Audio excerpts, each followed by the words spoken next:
This week we're going to make over a small dated bathroom to give it a clean, modern look, but we don't have an unlimited budget, so we're going to show you how to get the most from a few trips to the home center and a lot of elbow grease.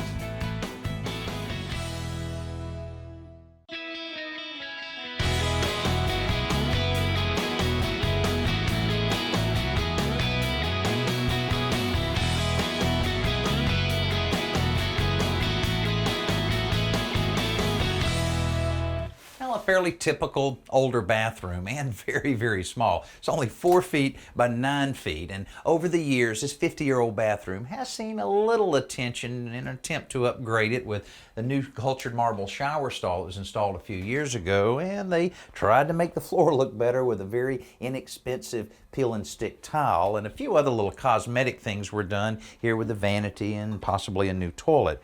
Now, our plan for this bathroom is to take a very modest approach and replace just about everything in the bathroom with the exception of the cultured marble shower, which just a little bit of work on that and that'll look great. Now, beyond just the cosmetic aspects of this bathroom, we're also going to improve the ventilation, which really is in bad shape. Got a number of places where mildew is present because there's just no ventilation at all. The window doesn't even open up, so that'll be a big improvement in making the bathroom look better and certainly function better. Now, if you had all of this work done we're talking about by a professional, could cost you $7,000 or $8,000. We're going to do it a lot cheaper by going down to the home center, picking out everything we need and installing it ourselves.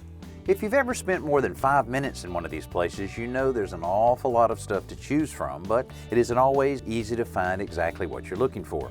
The faucet, the floor tile, and things like molding were easy enough to get, but some of the larger items we wanted weren't on display. Here's where a lot of people miss the boat because they don't realize that they can special order items from these stores. This gives you access to a much broader variety of products, particularly specialty items like this cool vanity we picked out and a super efficient dual flush toilet.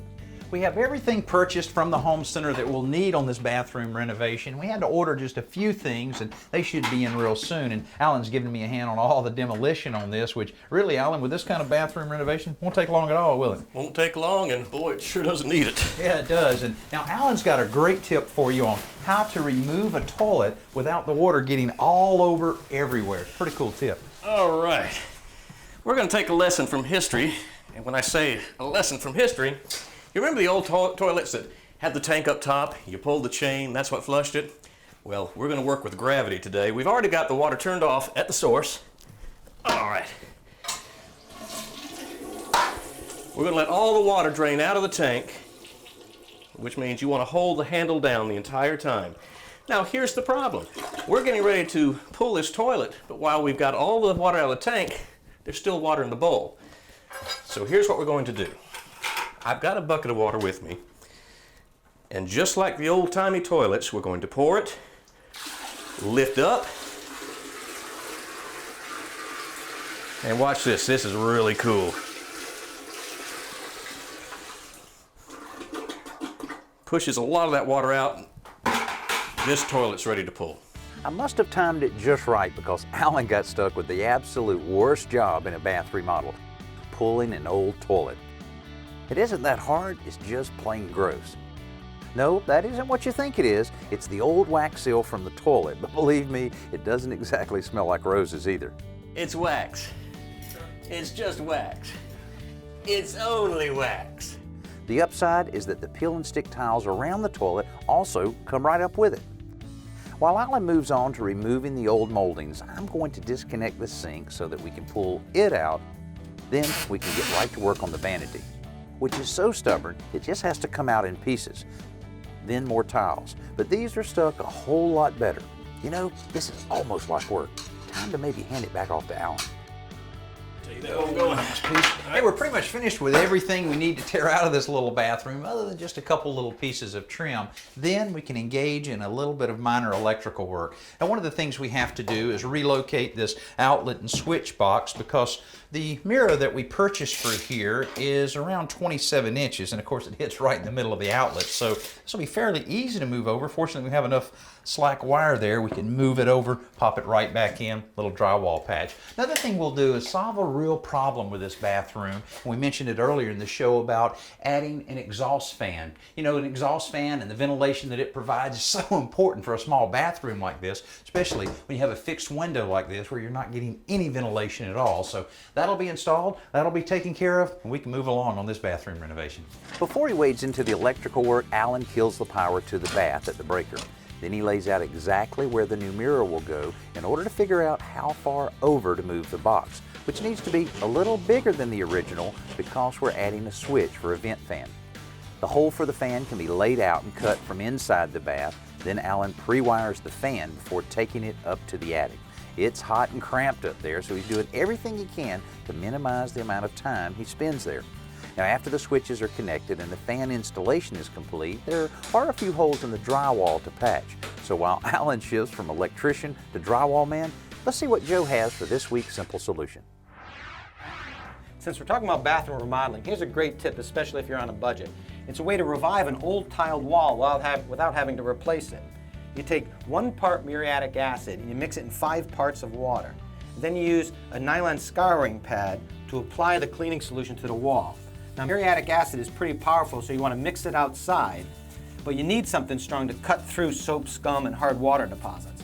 So you just want to work in small circles, and then clean out the scouring pad every now and then, and continue working. Then when you're done, just rinse the wall down with cold water, and the result will be a brand new looking, very clean wall, and all it cost you was an afternoon's work and a few dollars. This week we're making a big change to a small dated bathroom, but we're doing it on a budget. First, we did some shopping and picked out some cool new fixtures and materials. Then we tore out all the old stuff, and one of the things that had to go was the old peel and stick vinyl tiles that were apparently added just a few years ago. Now Alan is all set to start laying the new tile floor, which should make this bath look a lot different.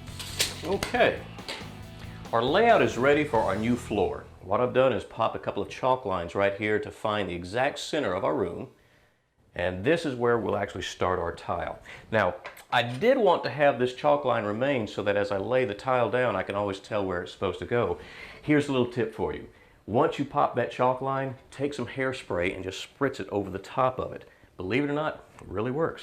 Now, what we've got is a very beautiful porcelain tile here, not ceramic. This is porcelain. The difference, porcelain tends to be a little bit more durable. It is warmer. It is a little bit more expensive usually. However, I found this for 99 cents a square foot. Couldn't turn it down.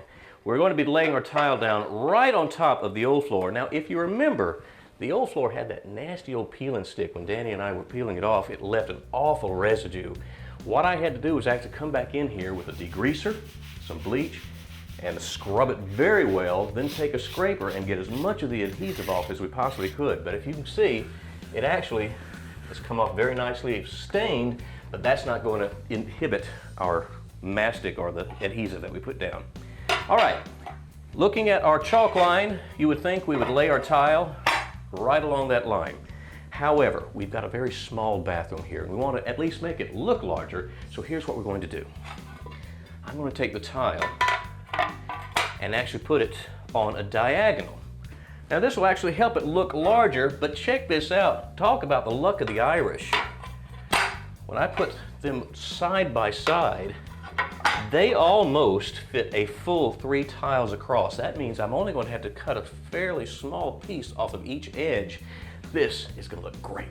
Since I'm starting with the center tile, I want to position it perfectly and then mark it with a pencil before I start applying the thin set adhesive. Now, I find it's easier to control the thin set and keep it off my lines if the mix is a little drier, so it's stiffer.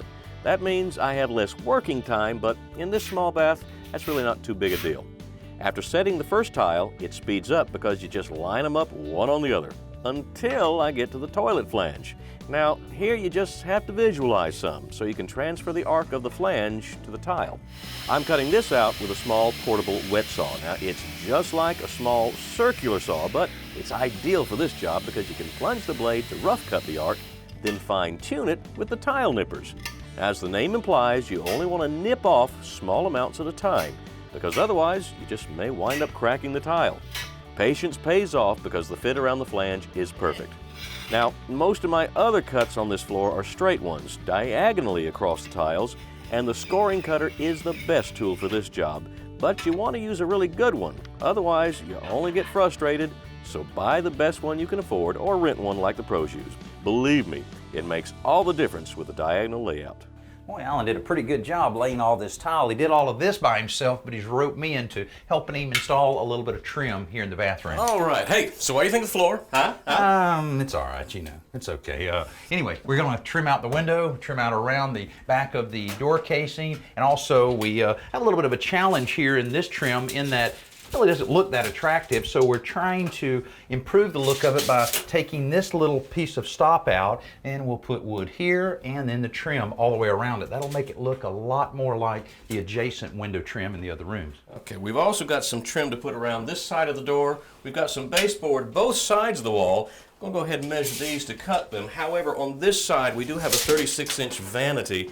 And while we can't put the baseboard in right away, we can at least measure an approximate size of it so that when we get ready to paint, we can paint prime everything. When we install it, very minimal painting left to do. And a lot of times you can go ahead and put the vanity in and do all the painting then, but really there's not a lot of room in this bathroom, and you hate to risk getting any of the paint dripping on the vanity itself. So this will be an easy way to go.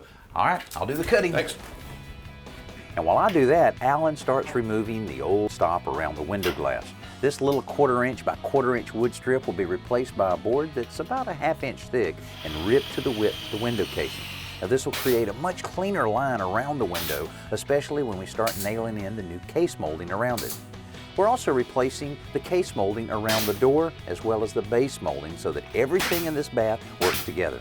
Finally, we're getting somewhere, and before long we're rolling on the first coat of paint. Now while we give this place some color, why don't you check out Emily's best new product for this week. One of the least glamorous choices that you'll make for a bathroom renovation is the toilet. But that doesn't mean that this selection isn't important. Hey, did you know that toilets are the largest water users in our home? Yeah. And of course, they also need to be comfortable and functional. So Kohler has addressed all of these concerns with the Cimarron Comfort Height toilet. Now, as the name implies, the seat height is designed to be comfortable for people of all shapes and sizes, at 17 inches like most of the chairs that you sit on. If you are a do-it-yourselfer, the dry lock system makes putting the bowl and the tank together much easier, and it eliminates the possibility of leaks or a broken tank during installation. Speaking of tanks, this model can operate on either 1.6 or 1.4 gallons of water, whichever you choose. If you really want to be stingy with water, you can spend a few more dollars for the EcoSmart model, which operates on just 1.28 gallons. This means that it uses 20% less water than a standard toilet. So, no matter what the size, you won't be sacrificing any flushing power.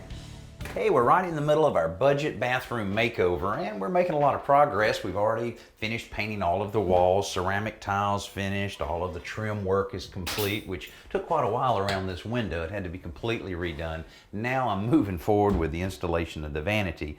Now, everything we bought for this project, we bought from the home center, and this was purchased as a special order item. Only took just a few days to get in, and it has an open back on it here, which makes it a lot easier to install a cabinet like this because you don't have to cut around all of the plumbing pipes. Even though when I've put it in place just to see how it would work, I noticed that we were a little tight on one of the cold water line, and so instead of having the plumber move it over, I had to do a slight modification with a jigsaw to cut a little notch in it, and if I've done that right, it should slip right in place.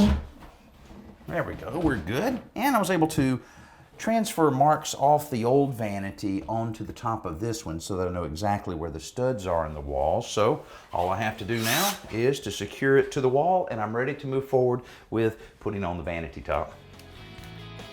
Because this vanity is so shallow, it's ideal for this small space. But once we add the top with this integrated sink, the whole thing will have a very nice custom look, even though we only paid about $480 for it. Installing the faucet in the drain before you set the sink makes the job so much easier because once it's in place, all you have to do is to connect the supply lines and the P-trap to get the sink up and running. With the vanity in place, the last of the trim can go in around it before Alan and I begin assembling the shower door. Now, these things are designed to fit a range of opening sizes, so you'll need to know those dimensions before you go shopping. This kit was around $300, and it's not really that complicated to put together if you follow the instructions carefully. As we told you earlier, the toilet is a dual flush model that we special ordered, and it was a bit pricier than a basic model, but it should save around 6,000 gallons of water a year, which is very important both financially and environmentally. A new light fixture and a few more details should just about wrap this thing up.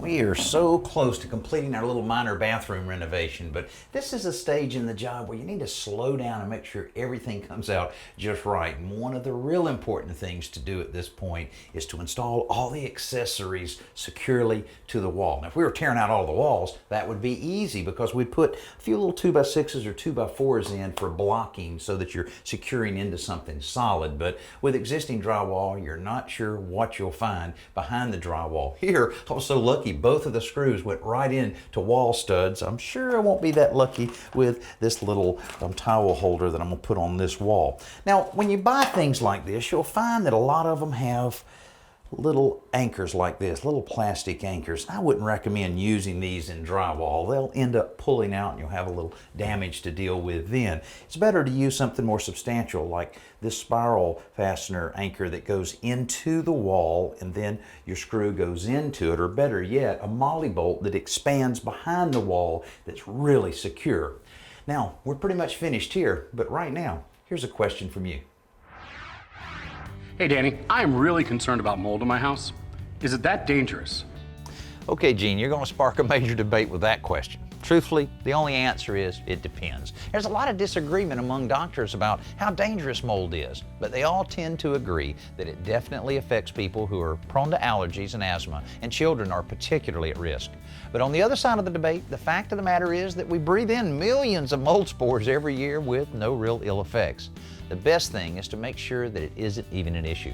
In kitchens and bathrooms, stop any leaks that can encourage mold growth and provide adequate ventilation in these areas. Check for any signs of mold like black spots or a white powdery substance on walls and ceilings. Then you can use an environmentally approved cleaner to get rid of any of the thriving mold cultures, or maybe have a professional service come by and do the work for you. That way, dangerous or not, you'll be breathing a lot easier. Well, the transformation is complete and the tiny, tired bathroom we started with is gone. The new bathroom has a warm, comfortable feel to it, but with better ventilation and more efficient plumbing fixtures, it also works a lot better. For about $2,500 in materials, we've completely changed the style and function of this bathroom. And because we picked out our own materials and did the work ourselves, we probably saved about 2 times that amount in labor. Now, even though we had a very modest budget for this bathroom renovation, it looks like $1 million. And remember, save a little of that budget for some of the decorative touches that really do make a difference.